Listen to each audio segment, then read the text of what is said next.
morning, everyone, and welcome to Viva Cafe con Leche. I am the badass Buddha Lori Monaco coming to you. It is Thursday. I am broadcasting from Southern Connecticut, where it is just, we have had an absolutely spectacular week. The weather has been beautiful. It's just been getting nicer and nicer. We haven't had any rain, which is fine. Rain is fine, but it's been nice to have these sunny days. It is currently 61 degrees, and it's supposed to hit about 82 today. So this is really, really exciting. My kid is on spring break, so it's been a really nice break for her, and I've had some time to spend with her. So it's been wonderful. So very grateful that it worked out that way, and that I'm able to take time off and work my schedule around her so that we can have some fun together. So good morning, everyone, and good morning, Milagros and Tiffany. Buenos días, mi gente. Good morning. Aquí con la Margarita in just Florida. Just really no beautiful, poetic. I heard it's been a little chilly there. It's been nice. It's just been nice. It's weird, you know. It's odd when it gets that breeze, that it's cool out of nowhere, but it says it's 75, 77 degrees. But yeah, we're not going to complain. We're going to be grateful for every day of freedom, for every day of choice making, decision making, for every day that we have the ability to make a change and be that change. Yes. That's what, you know, Nice. because me personally, I love rainy days. See, in Florida, it'll rain for an hour, maybe 3, and then it's hot again. I love the rainy days in Connecticut. When you wake up at 5 in the morning and you hear it, and then you know it's 10 o'clock at night and you're still hearing it. I Yes. miss those rainy days. Those are to me the true epitome of a rainy day. Like people are like, oh, it's raining. I Well, just love those. it is the whole day, and It it is raining. is. So yes, rainy day. I love And I it. know what you mean, because I lived in Sarasota for a year, and in the summer you could set your clock to the rain. It would rain exactly at, I think it was either 3 to 4 or 4 to 5, and it would come down like a vent with a vengeance. It would pour like I've never seen pouring before. The streets would get flooded really quickly. Thunderstorm kicks in. As quick as it came in, it would do that for an hour, and then it would just go away, and it would be hotter. And then you question yourself, did it just rain, but the ground is wet?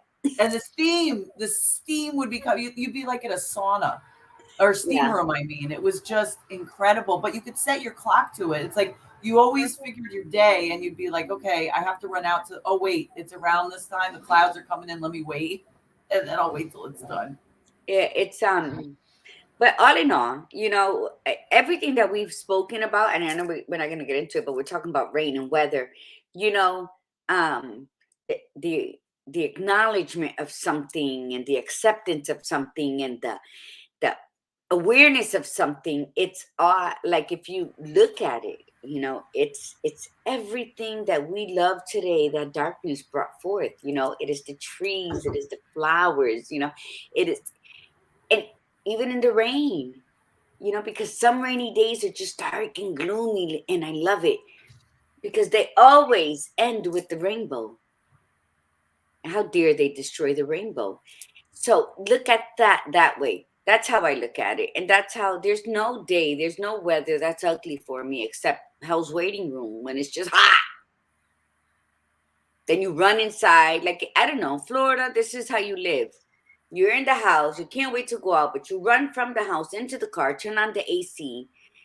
Oh, look at it, so beautiful sunshine. Cloud formation in Florida is just phenomenal. That's one thing I can say about it.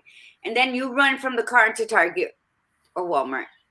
True. And then you run back into your car. Yes. Oh, look at the clouds. Oh, it looks like it's going to rain. Blah, blah, blah. Go back home. Run into the house with AC. That's the life in Florida. And is that life? You can't really walk anywhere without melting. Fuck putting makeup on, trying to look cute, unless you're running from the house to the car, from the car to the event, and back into the car. That's the only thing that's saving grace. But I guess gratitude. I guess because I'm not born from the womb of heat like this. I was blessed enough to be born in 4 seasons. Here we are. Milagros and Tiffany, thank you. I know that the Badass Buddha is posting, and then I follow her in the postings. So, mi gente, I hope someone, Milagros Tiffany, has anything to say, comment, share about the homework we gave out on Tuesday. Because that was a phenomenal question. Sometimes Milagros, I'm gonna be bilingual. ¿Tú no te sientas algunas veces a preguntar qué es? Primeramente, Milagro, dime cómo es la palabra, it's not here, sorrow. Yo sé que es tristeza, pero sorrow is something else. Because sadness is tristeza in Spanish, but I know sorrow has a different one. And Tiffany, do melancholia.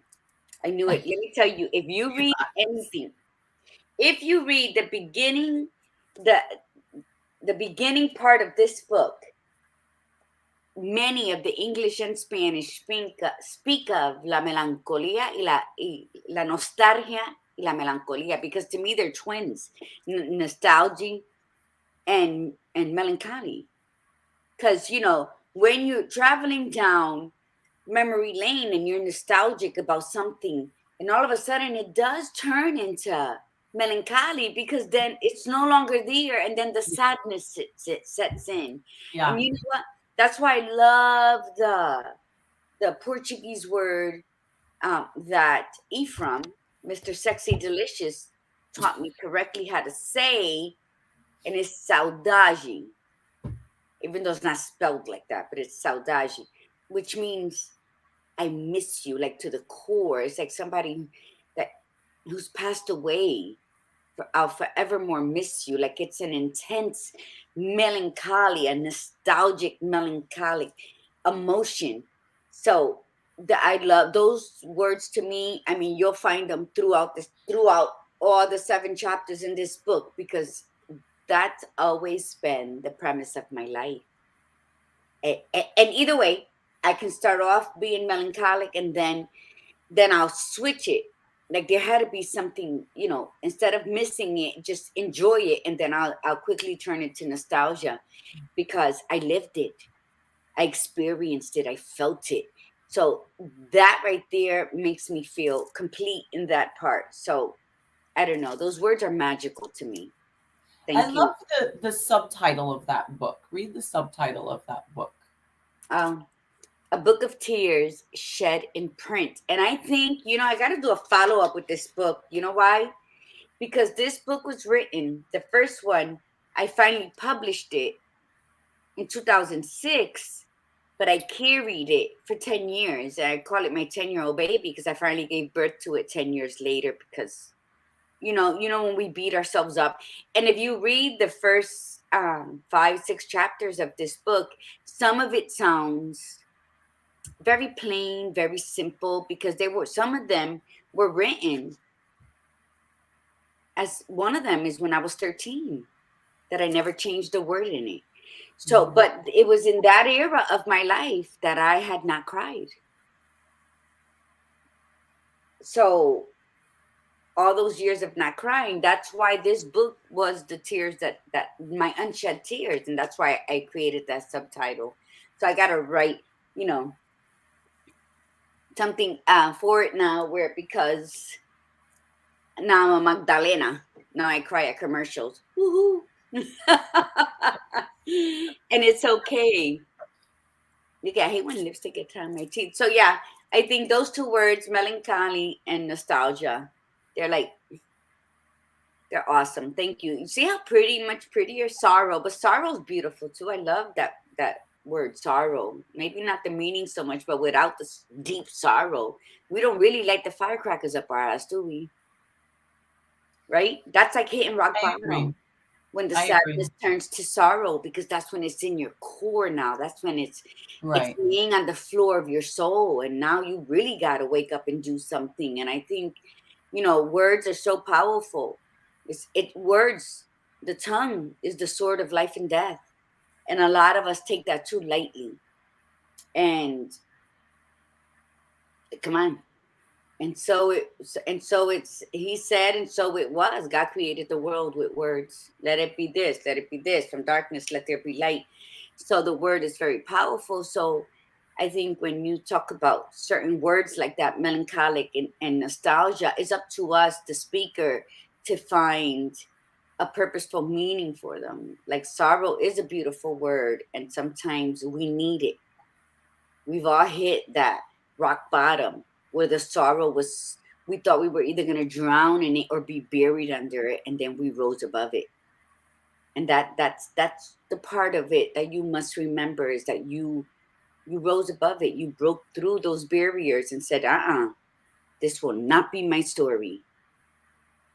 But the sentiment of it always, but that story is the one that you carry, because it is the one that gave you that courage and that strength to come up, to say, hold up, I'm better than this. I know this. I know I wasn't born for this. I was born for to do much more. Why am I settling? And I think that's what that word reminds us, that we're giving up on ourselves when we just lay there. But it also gives us the power to rise above it. Let's do our mantra. You're very talkative this morning. And I'm so tired, but because this since Tuesday, this has been something that I'm so proud.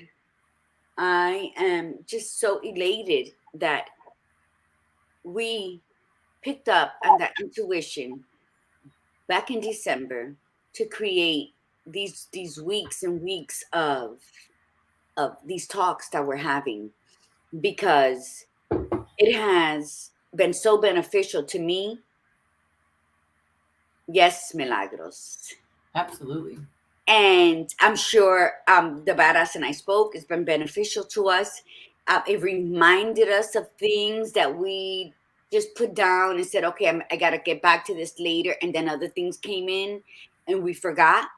And, my favorite one still to this day is the organize to eliminate, because that like really hit me like right in the chest, because I'm not a hoarder as far as stuff is concerned, but I was where emotions were concerned, where memories, where um the undressing, the unveiling of the self-doubt that just hid in the corner for me.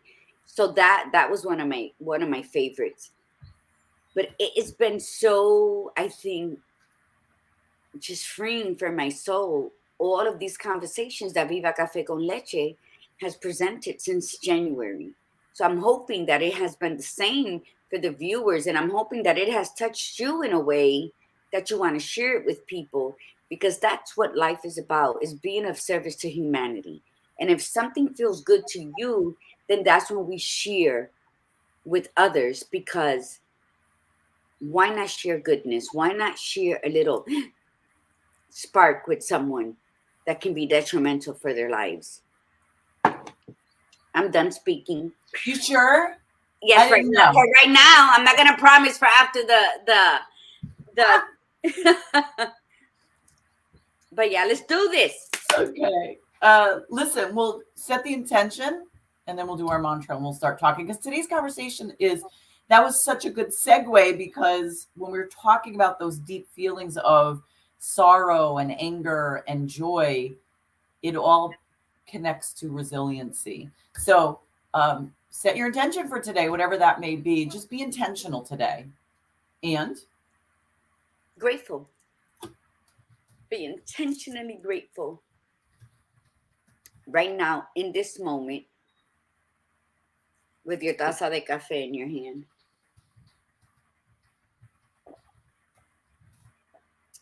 Arlene and Darlene, good morning, beautiful. Missed Arlene. you. All right. Well, now we can do the mantra because Arlene and Darlene are here. So There here we you go. go. Say it loud, say it proud. I am a disruptor. I am a disruptor. I am unapologetically courageous. I am unapologetically courageous. I am spiritually grounded. I am spiritually grounded. I am magically orgasmic. Ole. And I keep it real. Or a day, no doubt.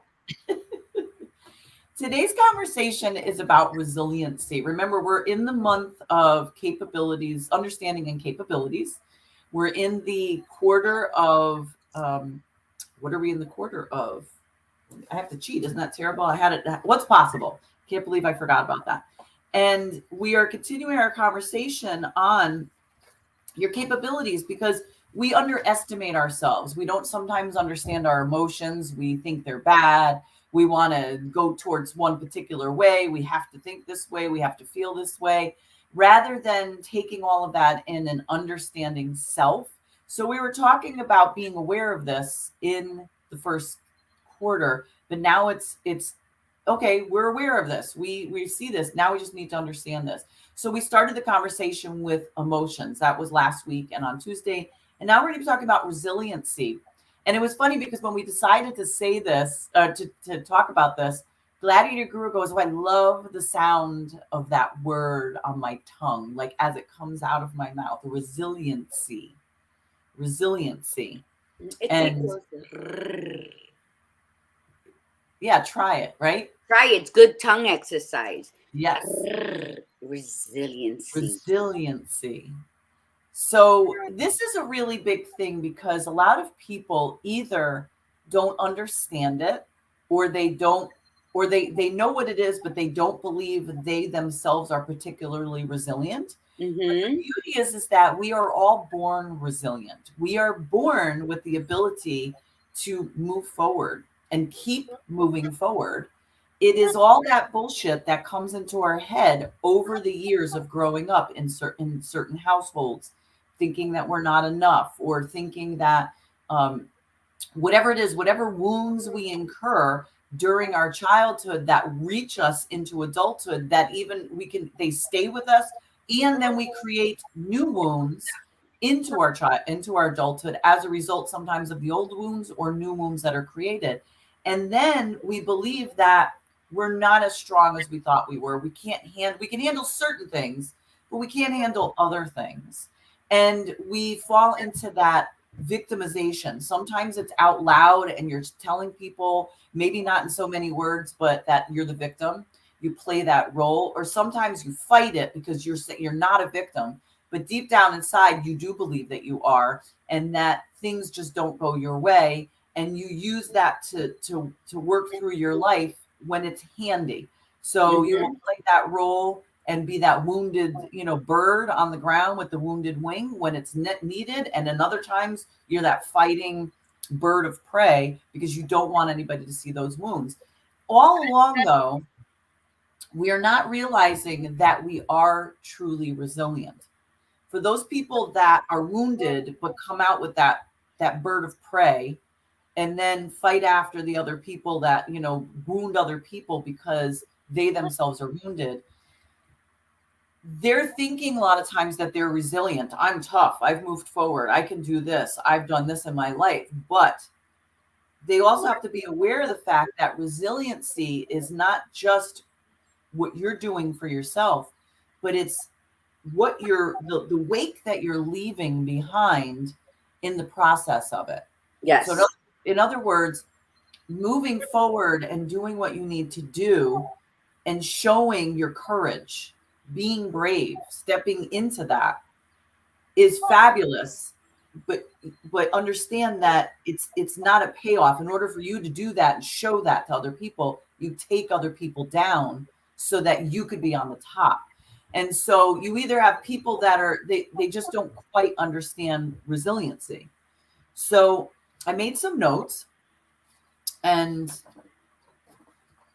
there's about 4 different types of resiliency. Okay. So 4 different types of resiliency. There's physical resilience, mental resilience, emotional resilience, and social resilience.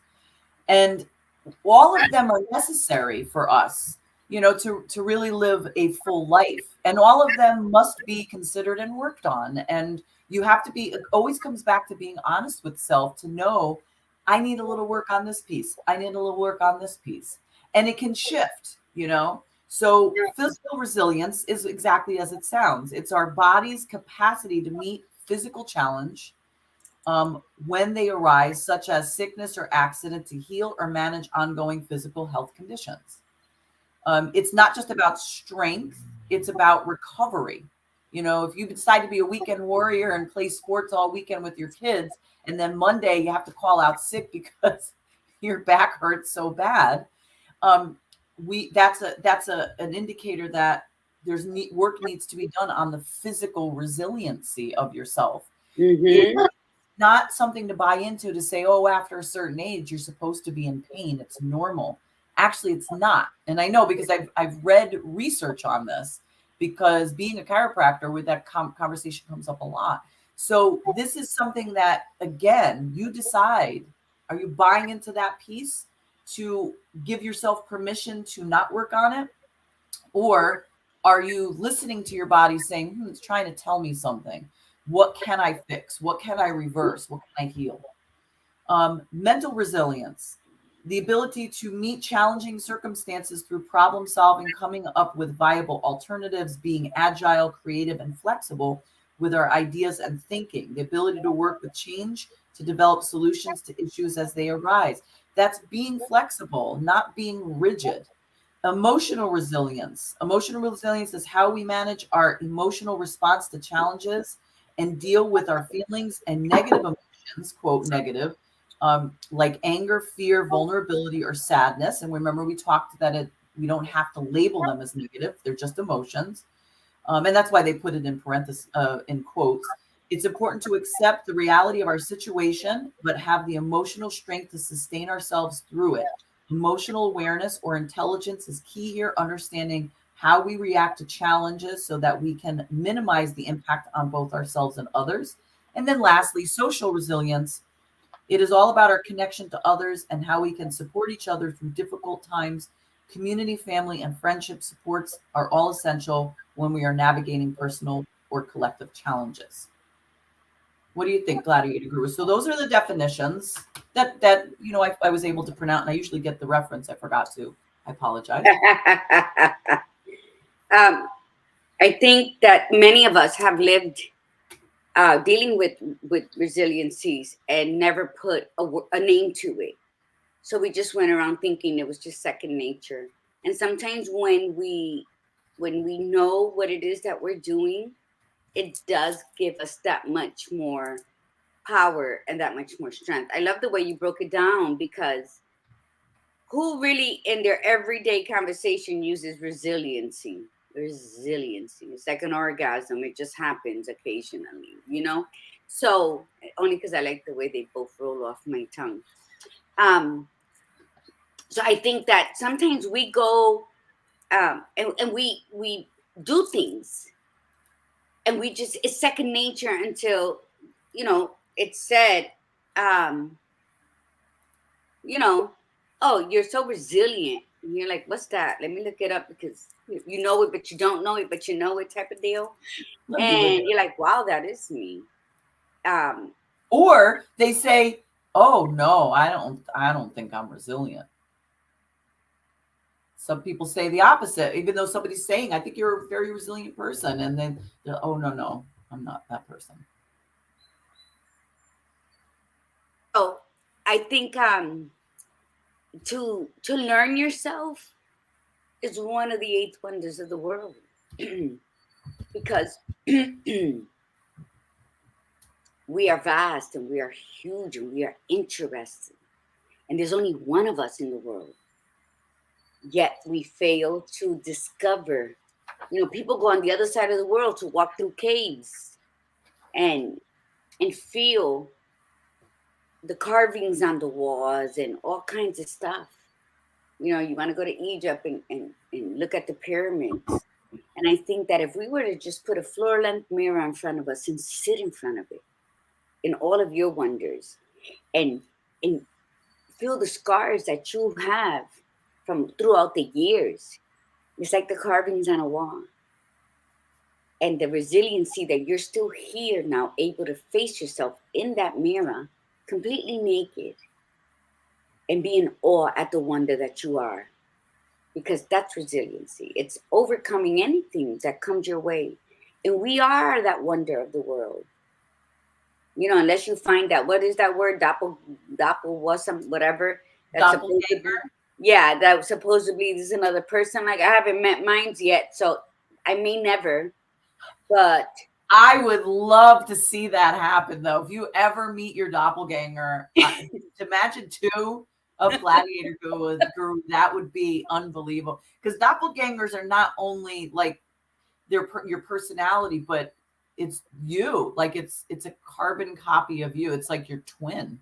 That would be very interesting. yes. So when the everything you've been through, when you compare yourself to someone, you're shortchanging yourself, because we are like our fingerprints. And the resilience of overcoming whatever trauma, childhood, you know, abused teenager, you know, traumatic events in your adult life, sit in front of that mirror. And then you love. Look at BD. OMG, that's scary. You know what? I can't with y'all. Stop hating.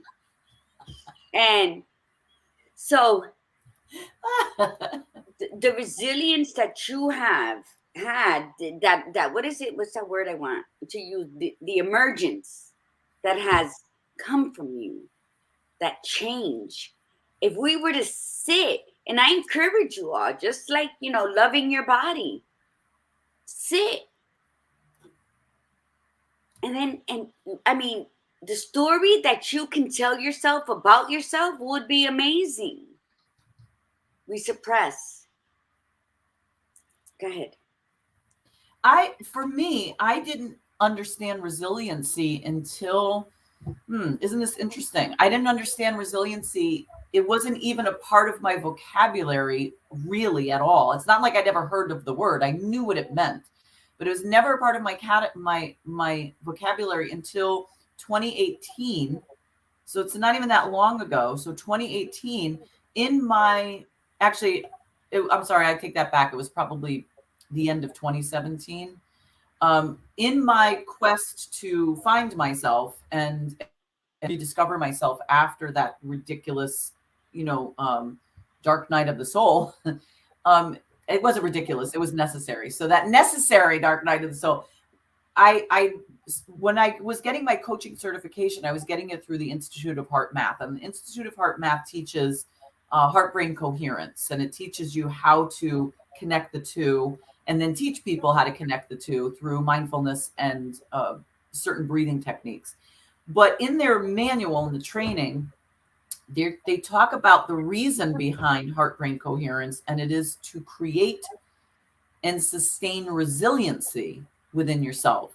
And that's when I learned about it. And this is what was interesting that came up for me and continues to come up for me, because as I'm in the next phase of my discovery of self, because of the book that I'm reading now, No Bad Parts. And so a lot of interesting things have been coming back up again for me, and I'm taking notes. And I have always been a very resilient person. Even as a child, I was always an individual who was able to take charge, to get up and do, not be afraid. And I started to look at this and I go, but why the hell did I get in my way so many times? Like, why did I go forward and then just sit on my ass? Like, why did I do this? I'm like, because sitting on your ass is not resilient. Stopping is not resilient. Coming from a lack mindset is not resilient. Okay.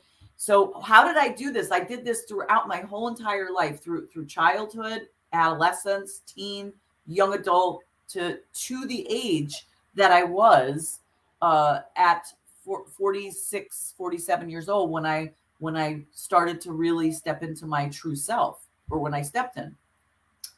And I realized that the players in my life did not like my resiliency. They did, and said they said they did in the beginning. And when it worked for them, they allowed that resilience to play out. Like, they liked me being strong. They liked me stepping up, until it didn't work for them. And then I allowed this is the part that I have to become accountable to, is I allowed that distraction. I allowed myself to play small. Like I allowed those individuals to control my inner strength by taking the step back, hiding, going into the shadows when I was never built that way. And it was very interesting because, again, I allowed it. I take full responsibility of, I take full accountability for that. In that moment, I didn't understand what was happening. Because I was so insecure, I thought that if I kept going this way, I was going to lose this person. If I kept behaving this way, maybe I wasn't as good, because that was what I was getting fed into my brain is, oh, it's okay for you to be this way, but no, you can't be this way because, and they would give reasons, whether verbally or through their actions.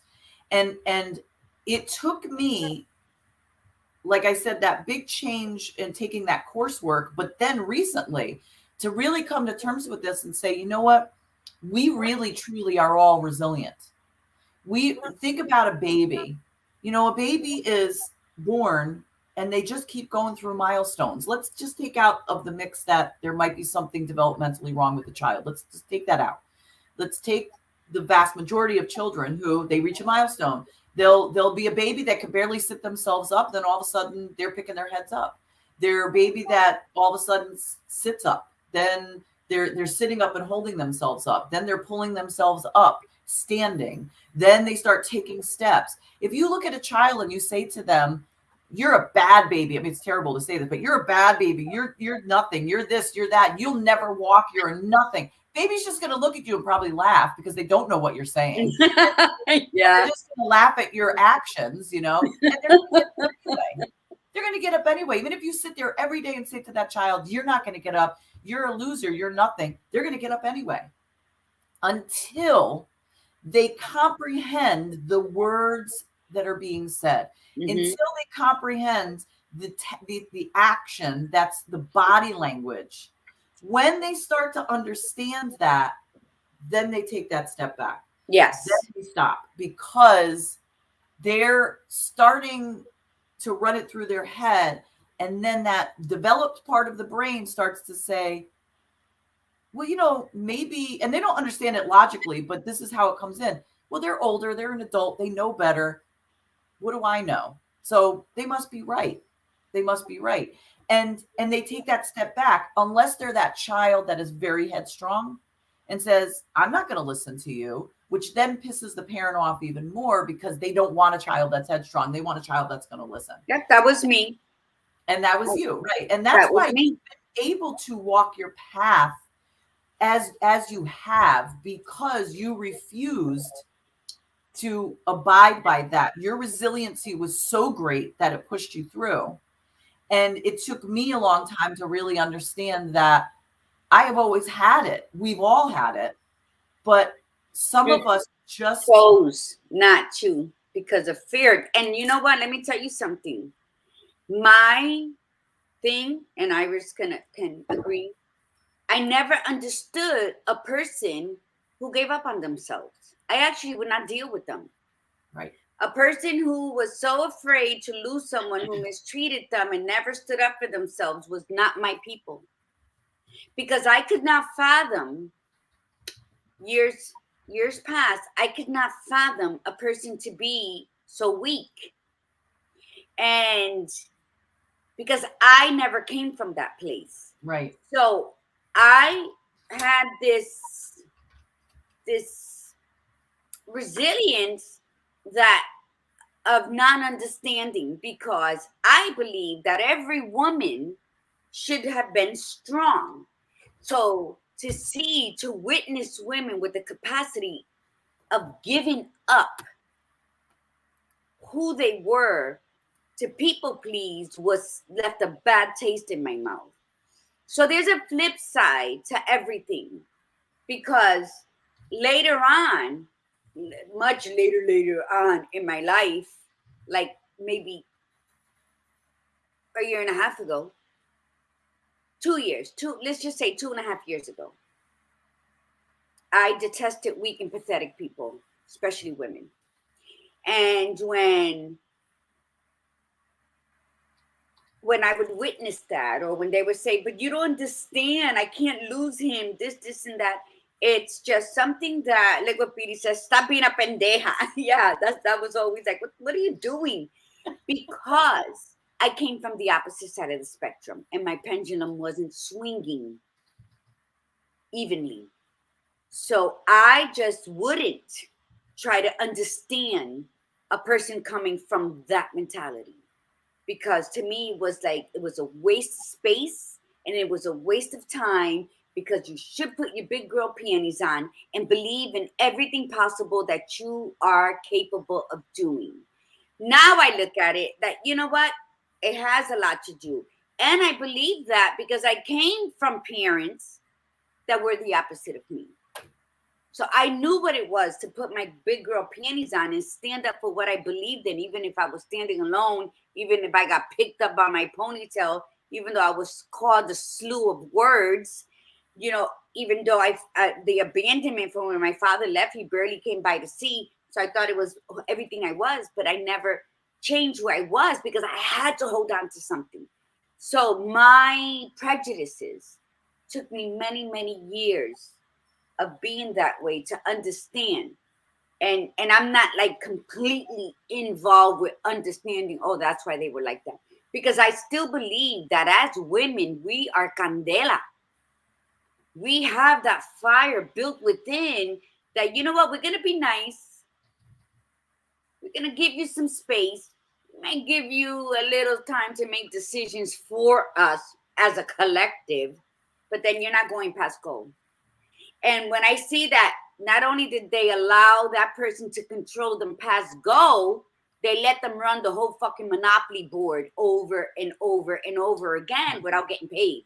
So, and in that's why our teaching, our life coaching ways are different. Now, do I have a better understanding? Because my resiliency was up here. Like, we ain't playing. That's why I have 4 husbands. We ain't playing. And that's why the majority of them, even the one that passed away, would say, can I wear the pants today? And it wasn't that I was being controlling. It was that I was being true to me. And this is what we're going to do. And then when we would argue, I'm like, so what you're saying is, and I would be like, oh, you're a lawyer now and you're making me repeat. No, I don't want no misunderstanding. When I react right now, I just want to make sure that you know that I know what you said. So you're going to understand where I'm coming from now. And did it always work in my favor? No, because people weren't at the same mental level as I was.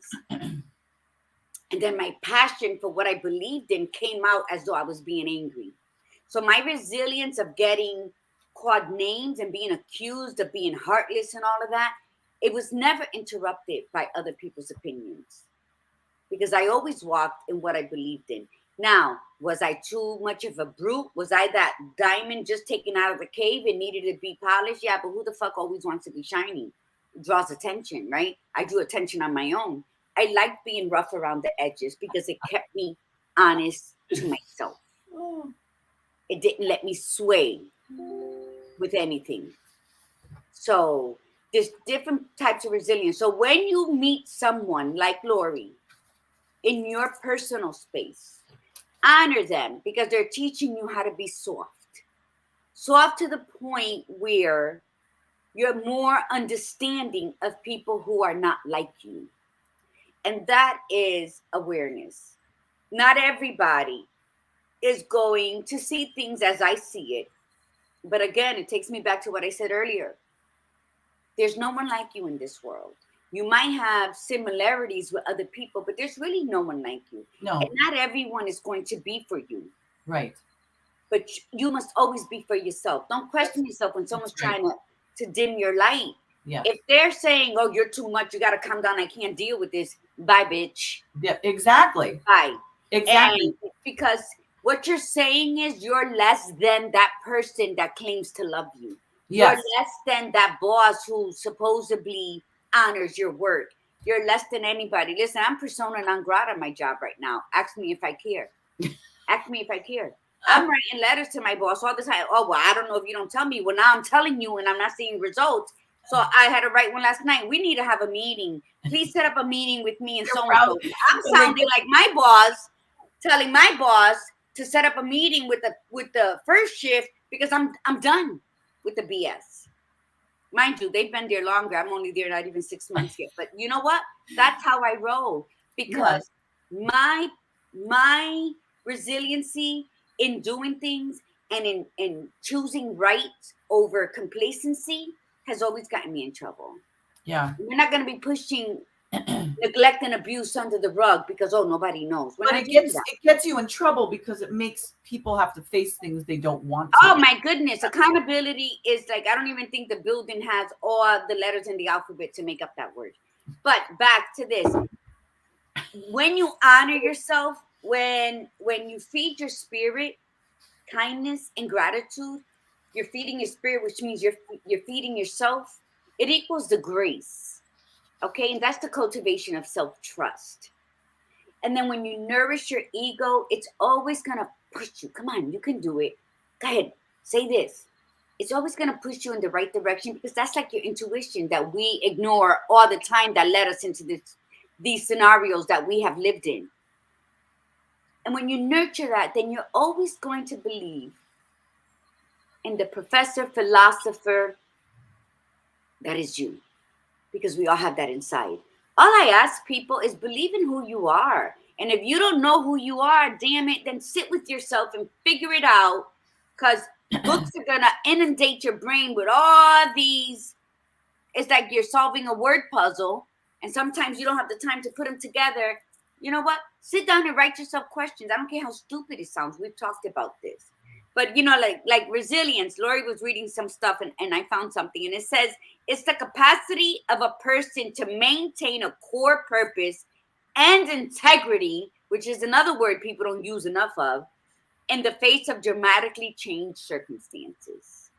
And when you're on the other side of that, I applaud you all, because I know it wasn't easy. I have more stuff to read. Can I read? That's right. Milagros, let me tell you something. Milagros, I still remember the morning before Augusta, and she looked at me, and the night before I got there late, so she drank the whole bottle of wine, because you know me. And then the next day we're rushing, and I said, okay, I'll do this while you get changed. She's like, I'm already dressed. It was like this. And Milagros, I was like, oh my God, did I insult her and whatever? And she's like, no, I dressed to how I like, which was, I loved what she had on, but I thought it was a robe, but it had the pockets and flows. And when Milagros sits there and tells you she is resilient, let me tell you, this woman got up there, and you won't even, she's very quiet. She's very, very true to herself. Yes. She has a short haircut. She don't care. She wears no makeup. She doesn't care. She is in natural bliss. Yes. Okay.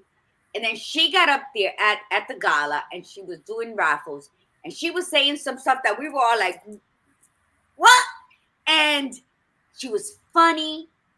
She was short, concise, and funny. So, you know, I admire anyone who is unlike me, because sometimes I'm too much for myself. And I admire someone that says, this is where I was and this is where I'm at now. See, those are my people. I don't want to keep hearing somebody to tell me where they are that happened 20 years ago. Because I'm going to try once, I'm going to try twice, and then I can't. Because then it's like I'm being dragged down the rabbit hole. Yeah. And of course, we're here of service to humanity, but where's your resilience? Where's your integrity for self? So, Milagros, thank you. Because you hear her, my resilience is big. I'm always ready for whatever comes, and she is not lying. And if you see Milagros' picture, she looks like she could be a nun. Then you hear her talk, and she's like, yeah, no. Then you hear her talk, and you know, with the stuff that she talks about, there's no nunnery there. Yeah. So we love you, Milagros. So, that was a beautiful share, and so worthy of it too, because she needs to be celebrated. Everybody needs to be celebrated here, and that's the beauty of it. You know, you are part of the tribe, so you all need to be celebrated and celebrate yourselves. So I do have a couple of more printouts to talk about. So I came across this article, is the 5 pillars of resilience. And it's made up of 5 things. It says, by strengthening these pillars, we in turn become more resilient instead of experiencing an overwhelming downward spiral when we encounter stress in our lives. These 5 pillars work together to lift us up out of the chaos we are feeling. So the 5 pillars are self-awareness, which we have been building you up to. We did that all of January, and that's this everything that we've been doing since January is all about self-awareness, learning about who you are, your strengths, your weaknesses, thoughts, beliefs, motivation, and emotions. And we will continue. We are gonna. That's what next month is, but on beliefs. The month after that is on behaviors. Okay, mindfulness, being in the moment, um, being in the present, looking inward, self-care, knowing that you matter, that you have to put yourself first, put that oxygen mask on yourself to be able to help others. So practice self-care. Don't ignore yourself anymore. Positive relationships. Surround yourself by positive people, that positive and supportive relationships. It makes you feel healthier, happier, and more satisfied. But I'm going to say a little aside to this. Surround yourself by people who also don't say yes to you on everything. These are people that support you and love you and understand your own resilience, but they're not going to just yes you to death. You I like hate that? those Oh, people. yes, I agree with that. Oh, yes, I agree I with do that. not like. I don't trust those people. But I'm going to tell you, I don't trust you if you are wanting to be around these people. If you are feeling inclined to be around people that are always going to say that you're right, that is not resiliency. That is you saying, I just don't want to be wrong. I don't want to face things. I'm not saying to throw yourselves to wolves either. You have to find that you have to find the people that say, I know what you're capable of, and I will be right there beside you to walk with you. But I will also be there if you ask me to, if you're going in the wrong direction, I will make you aware of it, but it's still on you to take the steps to redirect yourself, because not everybody knows you, and sometimes they think they do. But see, that's the relationship like Gladiator Guru and I have with each other. She will have no problem telling me what she thinks, but it's not based on her opinion. It's based on what she's hearing from me, and then she puts it back on me, and then she questions me, and then I come up with the answer myself. So it's a brilliant relationship because we do it to each other. We don't agree with everything that we do, but then we talk it through and come from what the other person's understanding, and then ask the right questions to make sure that we ourselves are abiding by what we truly are, what our path is. Purpose. When you have a purpose, you are more resilient because you're more focused on your life. And that's one thing that I've learned over the years. When women especially are in abusive relationships, or they believe they are less than, they lose purpose. They're like, I don't know what my purpose is. And if you say, well, what's your passion? I don't know. And then you get personal development people to say, oh, you have to find your passion and your purpose. You have to blah, blah, blah. And it puts a lot of pressure on people who are so lost that they don't know what their passion and purpose is. So don't put that pressure on yourself. Think about purpose as, what really means something to me? Like, what, when I feel it, when I close my eyes and feel it with my heart, what is really, really important to me? And make that part of your purpose, if not your whole thing. And then draw from that. And the more you get to know yourself, the more you follow self-awareness, self-care, the purpose will come out. The passion will come out. Okay. Last thing, 10 personality traits that help a person become more resilient. Number 1, they remember to have courage. Number 2, they draw on their strengths. Number 3, they are flexible. Number 4, they have compassion. Number 5, they have a positive mindset. Number 6, they surround themselves with good people. Number 7, they are more self-aware. Number 8, they understand the power of now. Number 9, they look after themselves. So you see it's repeating some of the stuff that's already been said. Number 10, they accept what they can and can't change. And I'm going to add one more, because it said number 2 was they draw on their strengths. That was number 2. So I'm going to say number 11 then would be that they understand and are not ashamed of their challenges, that they learn from their challenges. That because when you draw on your strengths and say, I'm really good at this, we like to tend to take our weaknesses or challenges and put them to the side. But when you look at those weaknesses and challenges that you believe are weak and challenging to you, what do you learn from them? What is it that they're teaching you? What is it that, if you want to change them, how would you make those into your strength? And that's all Well, from that was all good. I really like that list. But then but I think there's that because when I listen to you when you're speaking and the mindset stuff and on these, even on these things, and I read some other stuff, what I hear is we have to be extra sensitive with those who really, you got to explain this to them. And everybody can be sensitive, and I believe everybody has triggers, but there's some more that wear it like makeup. Oh, you hurt my feelings. That I offended didn't me. get that. I didn't get that from No, no. all. Like I didn't get. Yeah, when you said about challenge, you said something like when you tell people to draw on their strengths, or to be, that they feel overwhelmed because they don't know what their purpose is, or it was one of the first things you said. Yeah. And so right there, what I'm hearing from me is, and then you got to be careful because they can think it's overwhelming. So you got to explain. And sometimes there's like too much explaining, and then people believe, because they've said it so much, they already believe they're there, and they're not all the time.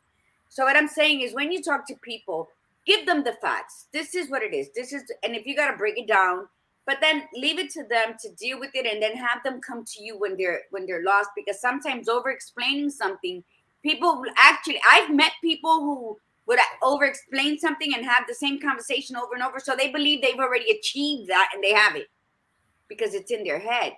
And don't be overwhelmed. Tell people it might seem overwhelmed, but it's not, because you got to get here, and let's do it this way, because people get overwhelmed and they feel challenged, because I don't know what that is. I've never been there. Well, that's why it's so exciting, because you've never been here, because this is your first attempt at actually getting out from where you are, and discovering a whole new part of you. And if we got to make it like that, if we got to make it intimate, we have to make it so that they're gonna know that it's gonna be a whole different challenge, and you got to do it. Because I'm always stuck on, why do I got to work so hard to explain something? And I'm telling you, that's one part of me I'm dealing with. It's been since my mother and I learned to forgive each other 2.5 years ago. It was very, very uplifting for me. So, and I despise and loathe, I can't say that any other way, I loathe weak and pathetic women, to where Iris would tell you, I'll be like, please don't talk to me, all up in their face, please don't talk to me, and walk away. Because that's how, just thinking about it. And it was all due to what I seen. And then I would question, how did I become what I am when I came from that? So it's taken me a while, but it's still to the point where we have much more excuses than desires to grow into the person we were born to be. And we camouflage it with being sensitive, being offended, having all these triggers. And instead of, that's what being resilient is. Okay, I don't like what they said, but why don't I like what they said? Why does that still bother me? Why does this person who I don't really know said something, and now I don't like it because they said something that triggered me? That goes back to you, because you're not responsible for what I say. And what I say, unless I'm pointing at you and talking to you, is not geared towards you, or really for you. Maybe it was a conversation and you didn't like something and you got triggered. So everything always goes back to you. And to be resilient, and to be unapologetically courageous, and to be a goddess in awe of herself, you must know who the hell you are, and know what our weaknesses are, know what our strengths are, and know what we need to come together to build that pyramid of resilience, of change, of self-love. because you can't have, you can't be ding-a-linging over here and standing tall on one leg. You need both. You need to be the pillar of the temple. So what are we really, really doing that we're still at this age walking with as though we're missing an arm or a leg? Well, that's the self-awareness piece. That's the It is part the that you have to self-awareness, be. but when are we going to get it? When there's always excuses for something. Oh, well, But take that's your just time. it. That's just it. That the resilience piece comes in to say you're more than your excuses. Enough already. Like excuses just allow you to hold on to the person that you currently are. If like, and I catch myself this all the time. There are legit excuses out there. Do not get me wrong, because it goes both ways. See, this is the problem I find with personal development. You have one end and you have the other. There sometimes is no in between, and that's true, but sometimes there is. So there are legit excuses out there for certain situations. However, there's fewer excuses really out there than we put out. Like we use this as an excuse. We use, okay, I snapped at you because I was tired, I was in a bad mood. Okay, those are all legit excuses, but you're forgetting something is I snapped at you. Like I snapped at you. If there was a different person there, like if it was somebody that you really respected, somebody that you really honored, you would be less inclined to snap at the person if they asked you something. But somebody that you know really well, you snap at them because, yes, you're really tired, but you let your guard down because these people are people that love you and they don't mean this, they mean something to you. But this other person, I have to be on my best behavior. That's not everybody. And that's just one example. What I'm saying is that when we say, well, because of this or because of that, stop yourself for a minute and just say, are those legitimate excuses? But even if they are, what can I still do differently the next time around? That this is your life. This is your situation. If you say, well, I can't because, this or this, that's an excuse. Take a step back. Say, okay, if this was not my excuse, what would I do then? If this was, because that's the other piece, is that one-legged leaning that Gladiator Guru is talking about, is that's our crutch. That's the excuse. Okay, take that piece out. I don't have enough money to go back to school. I don't I don't have enough education to go for that higher position. Okay, what if you did have enough education? Would you still apply for that position? What if you did have money to go back to school? Would you go? There's Oh, always well, going to be a what if or I can't. You're right. But then let's go back to what is resiliency. And I'm sure you said it. It's it's elasticity. You pull it, you let it go, and boom, it comes back. Why the fuck are we holding on to it, stretching it out? You said something very important. You said we learn who to snap at. And let me tell you, from what I witnessed, the majority of women will snap at their children and say, go to your room or go do something before they'll snap at their lover or their husband. yes.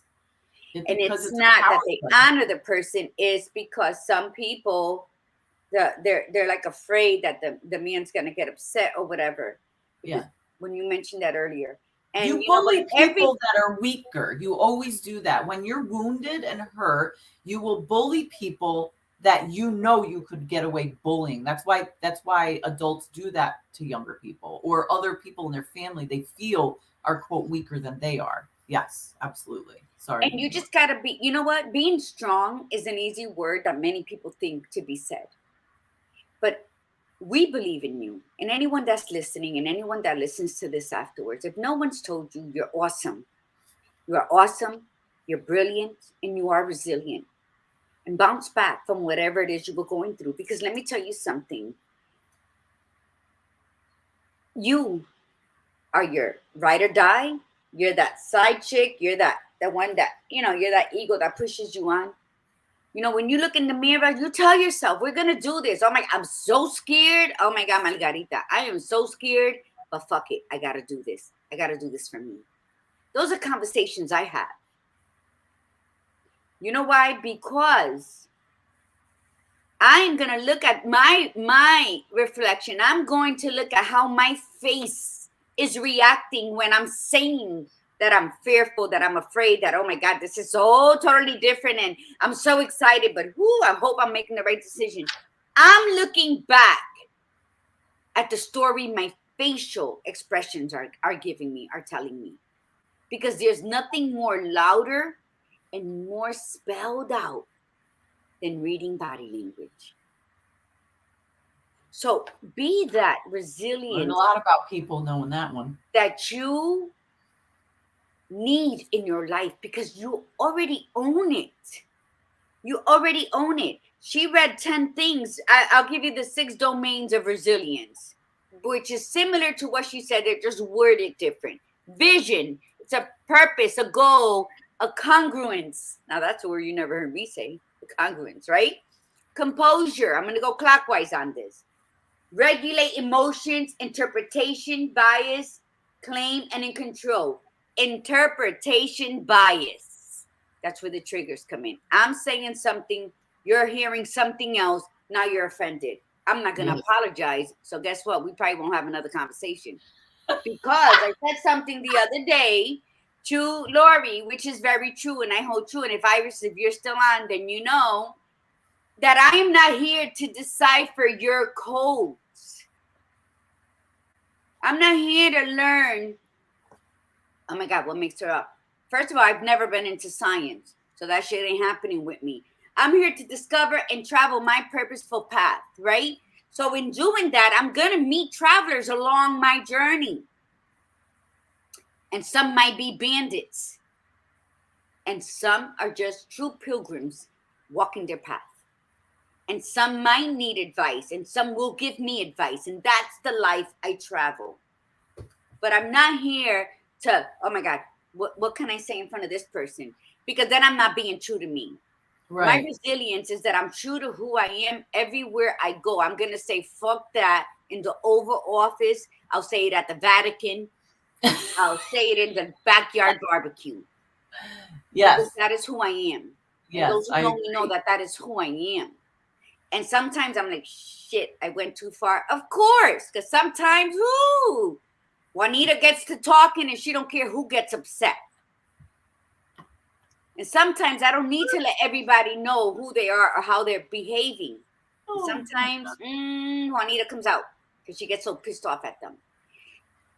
But what I'm saying is, if when you're true to who you are, you have a broader acceptance of people and how they are.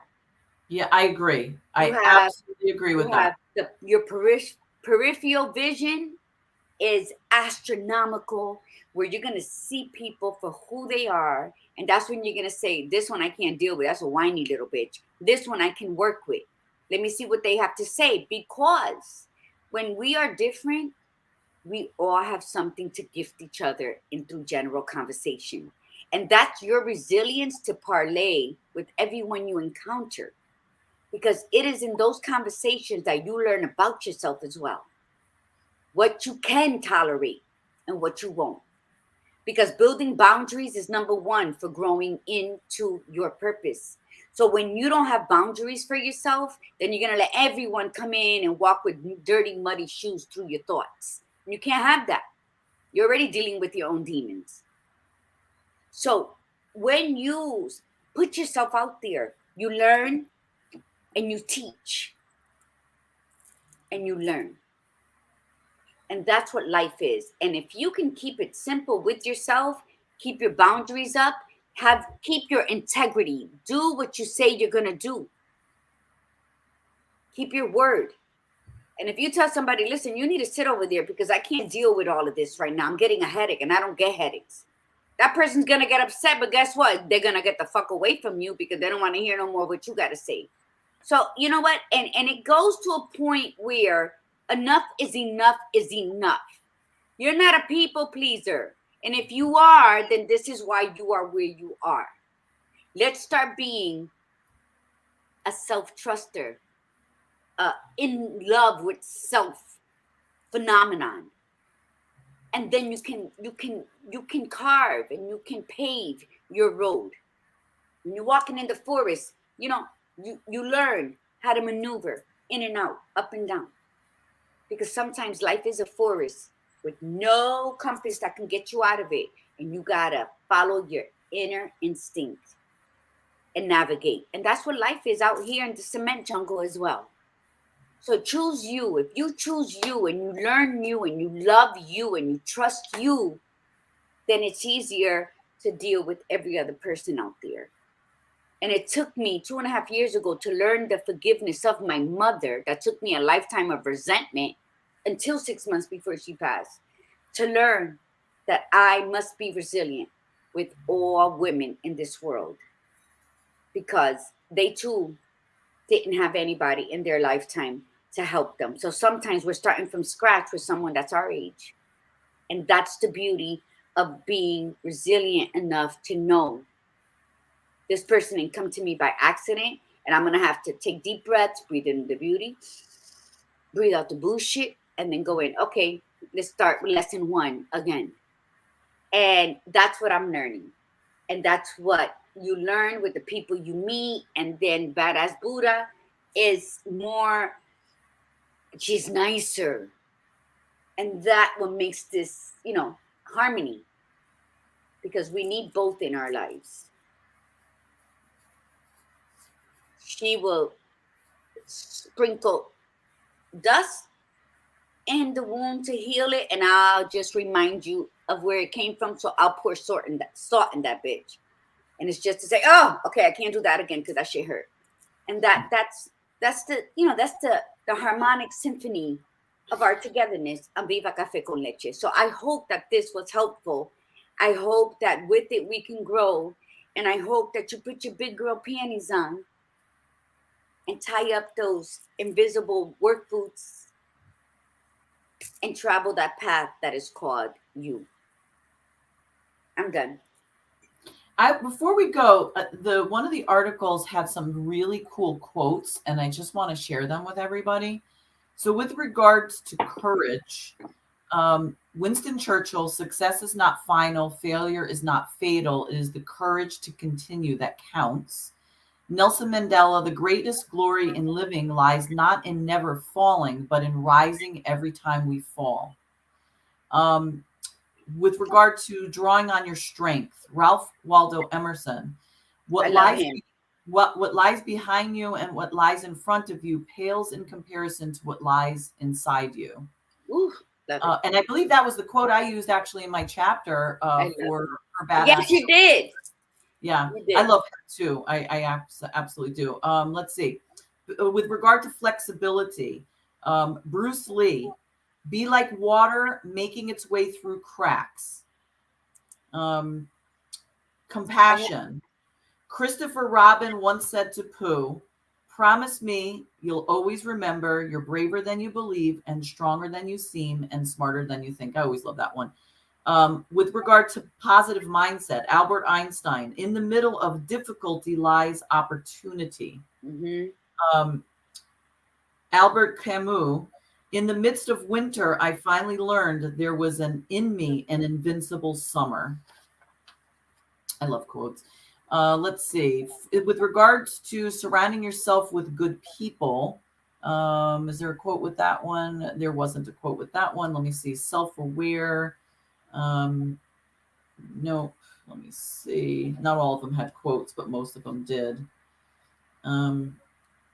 With regard to accept what you can or can't change, or can and can't change, Dieter F. Uchtdorf, I apologize if I didn't say the name correctly: "It's your reaction to adversity, not adversity itself, that determines how your life's story will develop." Amen. And those are all just really fabulous quotes to end with. So thank you so much, everybody, for coming on. And next week, we are going to talk about what you are capable of and not capable of. So we're going to talk about both sides of that on Tuesday. And then on Thursday, we're going to talk about your innate abilities. So this is going to be a fabulous, the last couple of weeks of April are going to be absolutely fabulous, moving up to constantly building up. So thank you, It everybody. really is. It really is. But I wanted to go back. Maya Angelou is a phenomenal poet. Not only is she a phenomenal poet, but I loved her voice. Loved it. When she was young, she was beautiful, and then she aged very gracefully. But what many maybe do not know is that she was raped. And then and then that person was murdered, and she thought it was her fault. And she didn't speak for a year. And then her voice served for many worldwide. So when you feel you can't or something's happened to you, look up powerful women, because not all of us just popped up like slut magic and be like, okay, I'm here. I didn't go through anything, but this is what I know. Because many of us have gone through things that many of us could not have survived. Doesn't make us better. What it makes us is more aware that, you know what? We know that only we can get us through. Bruce Lee is one of my favorites, maybe because I was born on his birthday, but some of his quotes are life-altering as well. So, just remember that when you get triggered, if you get triggered more than twice a day, write down what was said, how it made you feel, and then start working on eliminating that. And who said it? Organize those triggers. The trigger might be coming from the person that said it too. So you have to look at all of those things. Yeah, maybe you don't like that person, so everything they say, you're not going to like. Let me tell you, right. It's and okay. It may not be a legit reason not to like them. You just don't. So you have to figure out why that is. Energy speaks before the mouth does. And you know what? We got to remember that we are energy. We are spirits in a fleshy costume. So sometimes I can I can go somewhere, and the minute somebody walks in, I'm like, I'm out. Iris saw for the first time my true essence walking through Portugal, how I protected my energy from everyone we encountered. So yeah, thank you for that, because that is absolutely, write them down. Are you not worth pencil to paper? Are you not worth taking a moment to write down, so-and-so said this, and this is how it made me feel, and tucking it away? And then the next time it happens, write it down. That is your guide to how to become resilient, because you're learning yourself. Because sometimes 2 days ago, something was said and it got us all worked up and we wanted to murder somebody. And then 2 days later, we forgot about it because something else took precedence. Take the time for yourself. Get a notebook. I don't have one with me. Keep it in your purse, in your backpack. I don't care what it is you carry. And write it down. Write the details of your life, because life is going to continue slapping you in the face. Okay?